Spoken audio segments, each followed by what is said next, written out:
My channel is sponsored by Proton Mail, which means somewhere in the middle of today's video, we will hear more from them. If you aren't at least somewhat panicked about what we're talking about today, I can only conclude that you don't know that much about it, which is fair. I spoke about this in my last video, but the world has become an onslaught of information, half of it fake, and staying informed is like a full-time job. And in this particular case, boy, are the powers that be trying to project a very specific image that is required for said powers to succeed. A literal propaganda-fueled machine that must exist for the thing they're telling you is really successful to actually be successful. Welcome to the giant capitalism Ouroboros that's currently running the economy. I call it the AI Boros. To paint a picture of the AI Boros, see this wonderful chart made by Bloomberg back in November. We have Microsoft, Alphabet or Google, Amazon, and Nvidia, the video card manufacturer who is now the biggest company in the world thanks to generative AI. Also bouncing around in here is Sam Altman, the creator of OpenAI's ChatGPT and a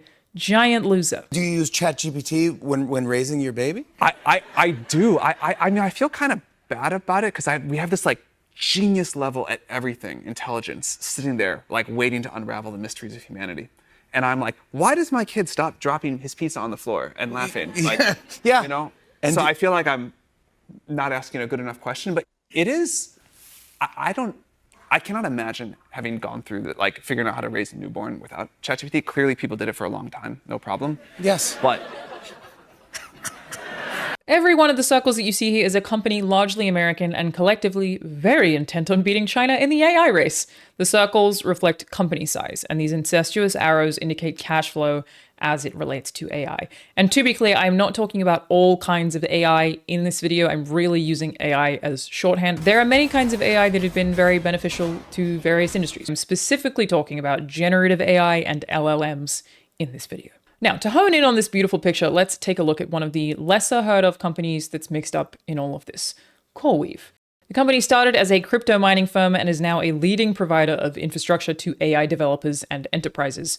Reductively, they buy up all the GPUs and provide managed access to them via cloud offerings, mostly because these companies don't want to be perpetually building data centers themselves. CoreWeave claims to have generated around $5 billion revenue in 2025. That is basically nothing compared to the debt that they took on to build the data centers. 70% of the money they are making comes from Microsoft, Meta, and OpenAI, again, who are also sharing money between one another, making up most of the rest. Nvidia is, of course, also CoreWeave's primary chip supplier and one of its investors. The Atlantic, who I'm sourcing for this particular part, put this very well. CoreWeave is using Nvidia's money to buy Nvidia's chips and then renting them back to Nvidia. Nvidia is obviously very central to all of this. Unlike some of the other circles on the AI Boros, Nvidia has a lot of money and effectively negligible amount of debt considering their insanely positive cash flow. But in order to keep making said money, they also need to make sure people keep buying the hardware. This is why Nvidia has deals with pretty much everybody else. They invest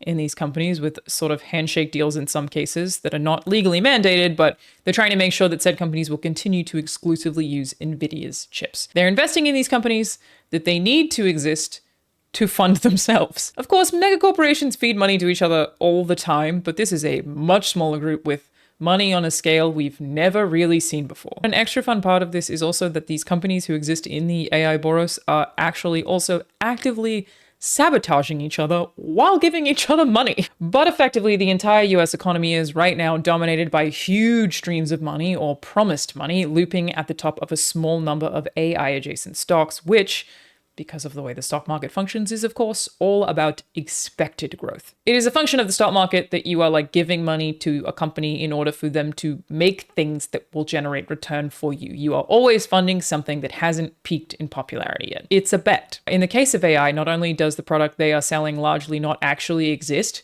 but the product they aren't really selling that they are pouring all of this money into is losing insane amounts of money. Bloomberg Intelligence compiled data on the 5 major AI spenders. Amazon, Alphabet, Microsoft, Meta, and Oracle have raised a record of $108 billion in debt combined in 2025, which is more than 3 times the average over the previous 9 years. And a lot of them are using private equity firms that basically incur the debt for the AI Boros so that they can keep those negative numbers off their own sheets, making the companies look healthier than they are. Some of the AI Boros are even using their own acquired chips as collateral to get loans to buy more chips, even though the value of said chips may not hold, considering how incredibly inflated they are. But yeah, basically paying off all of this rapidly incurring debt is currently impossible because they're losing money. At this point in today's video, hopefully you can agree that having a small few mega corporations run and own basically everything you do is maybe not a great idea. So why not get away from one of them in the easiest way that you probably can? Proton Mail is a completely encrypted email service where not even Proton can read your emails. The company is a non-profit based in Switzerland that was created by CERN scientists, also in Switzerland, and is already trusted by over 100 million users worldwide. And I know it sounds a little overwhelming at first to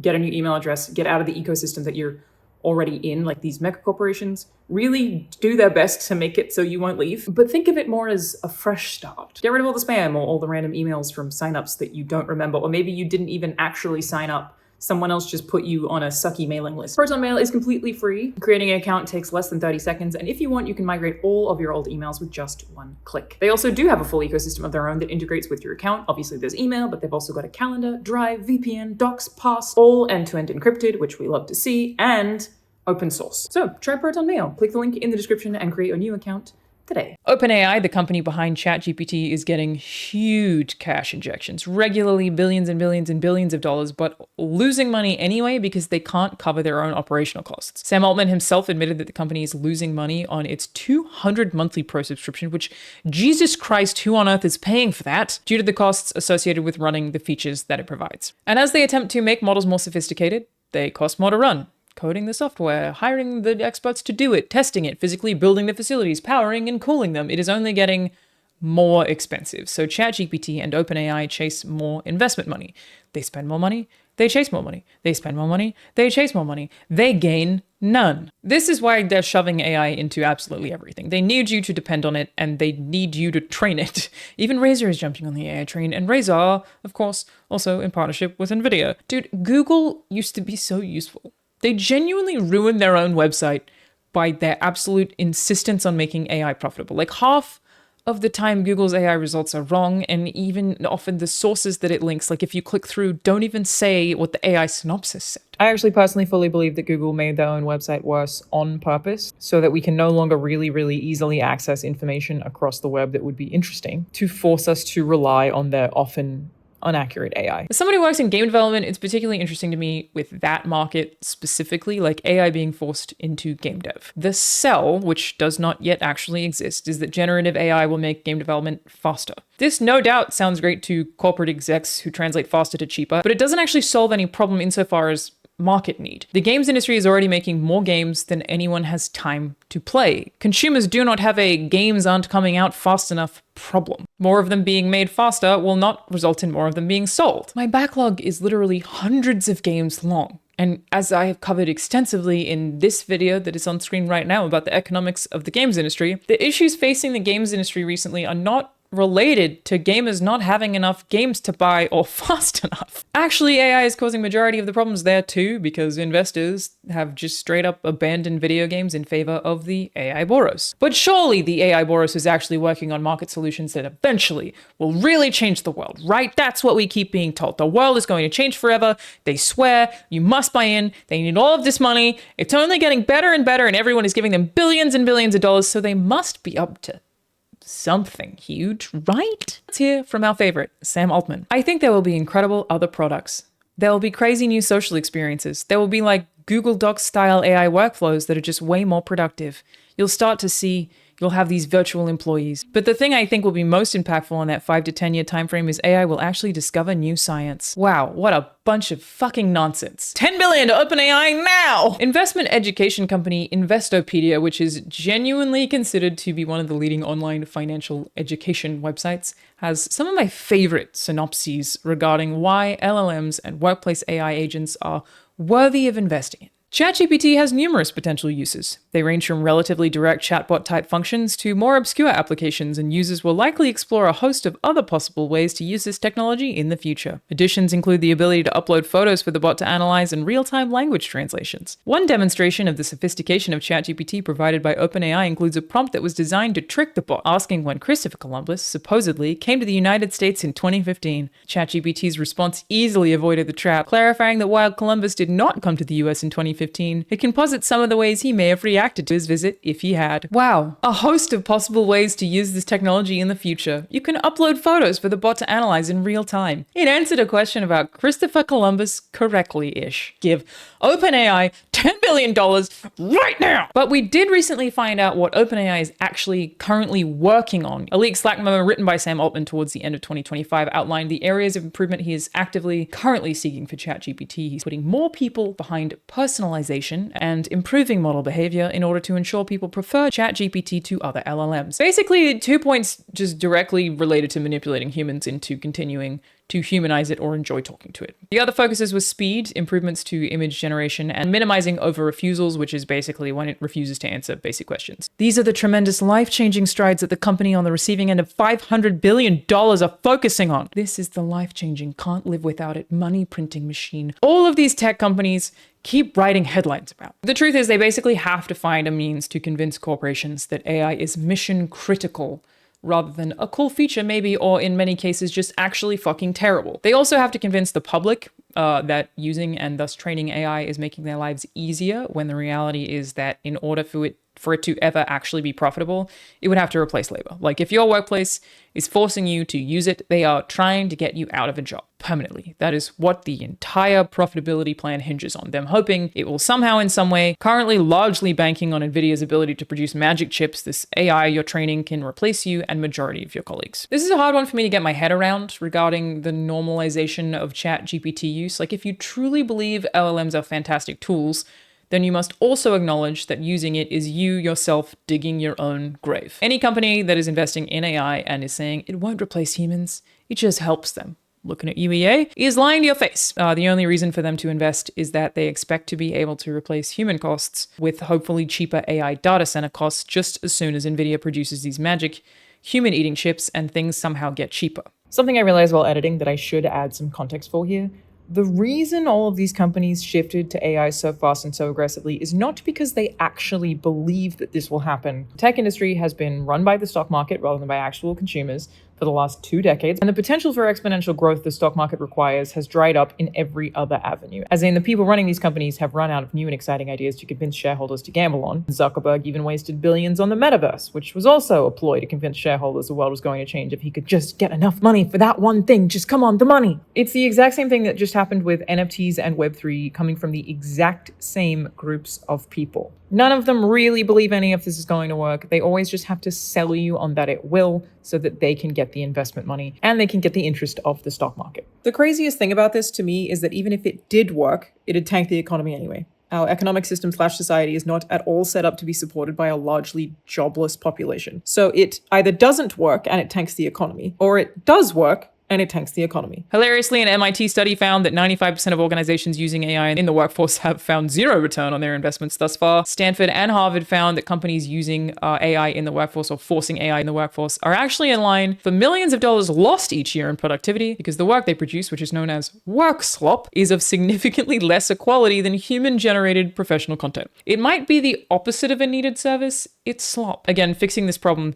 is the multi-trillion-dollar issue. I mean, direct-to-consumer avenues certainly aren't working. Sora, the AI video generating app that belongs to OpenAI, made huge headlines when it released and briefly hit #1 on the App Store, touted to change the film industry forever. But these same companies declined to mention that it has already dropped below the top 30. ChatGPT is actually declining in usage too. New user growth for the ChatGPT app slowed in September 25, and average time spent on the app and average session counts declined by 20%. It still has millions of downloads, to be clear, and a lot of fucking people are using it, but because stock market, if the growth is not exponential, the thing is failing. More than 440 million people pay for Microsoft 365, but at least in August 2025, only 8 million of those were actually paying for Copilot. And that's before Australia's Consumer Commission has sued Microsoft for tricking 2.7 million Australians into buying Copilot by purposely obfuscating that there was a free version. This is something you only do if you can't find a way to sell a product because it doesn't provide any actually needed service. Now, some of this investment is also, funnily enough,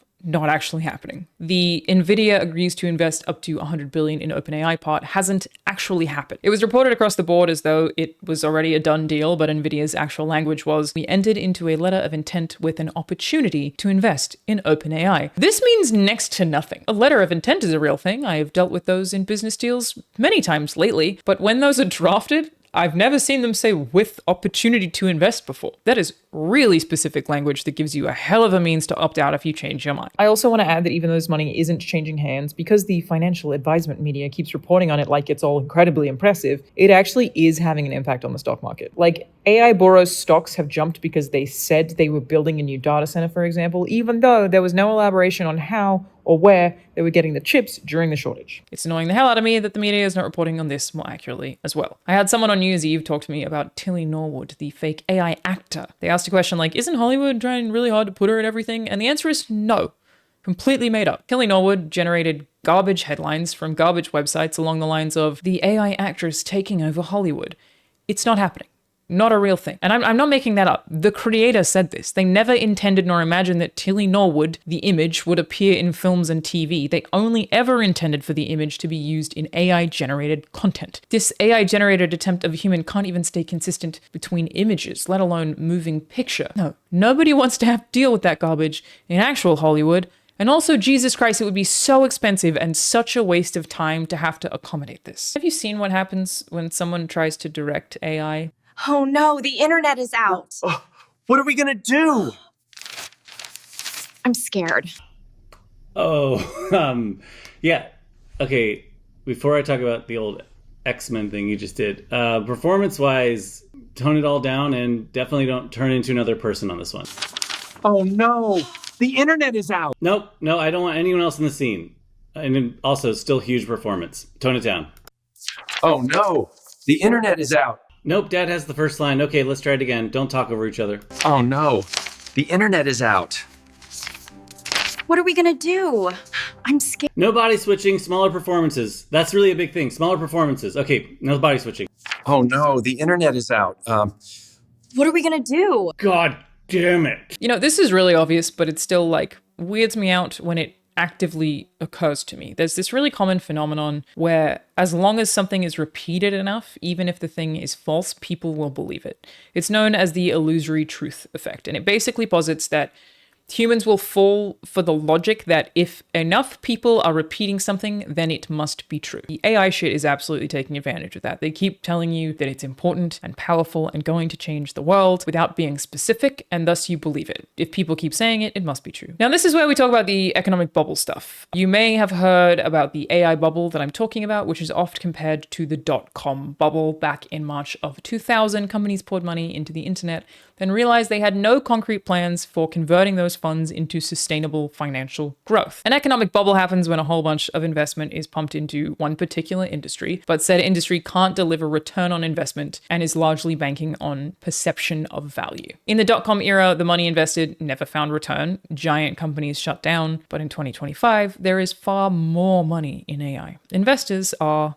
concerned. By 2030, AI companies will need $2 trillion in combined annual revenue to meet projected demand. They are in more debt than any industry has ever been in the history of mankind, and that's just speaking of money. It's not considering the currently seemingly impossible hardware asks. When the investors realize that their expectations are too high and the level of return that is projected is impossible, which comes from a hype cycle generated by the insane numbers that they are throwing around and the outright lies coming from these AI companies, then, and specifically because of the debt, there's recession. This is currently largely projected to happen in 2028, though I did see some investment outlets saying that they thought it might be as late as 2032, and some expect it later this year. This didn't happen with the dot-com boom because dot-com was simply not as expensive. It's how the great global recession of 2008 came about, though. Everyone loses money, unemployment rates rise, poverty lines rise. 1 in 4 households in the US lost 75% of their net worth with the last recession. Devastatingly, of course, it doesn't just impact these super rich companies. Now, to be clear, it isn't guaranteed to go bad. It's just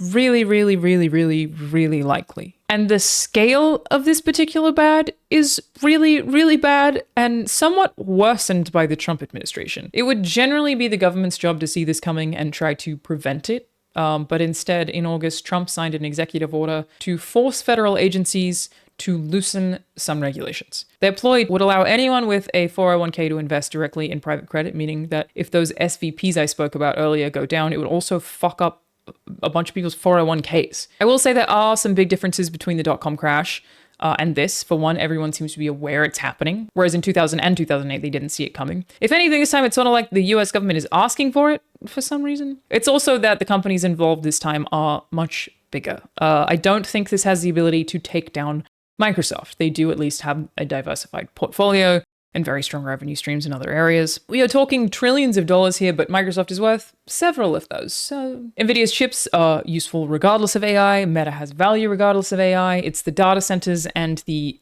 AI specific companies that are likely to be in a ton of trouble. It's also worth noting that AI isn't going to go away when the bubble bursts, just like .com mainstays will stay and progress in their own way. The .com era brought us eBay quite quickly, and then eventually Amazon. Some huge companies came out of it. Which, I do hate that I've ended this video with, maybe it won't be that bad, because some of these mega corporations will still be okay. But yeah, for the rest of us, our lives really do depend on the successes and dumbass bullshit peddling failures of these mega corporations who want nothing more than, infinite profits for magical products that don't exist. $10 billion to OpenAI now!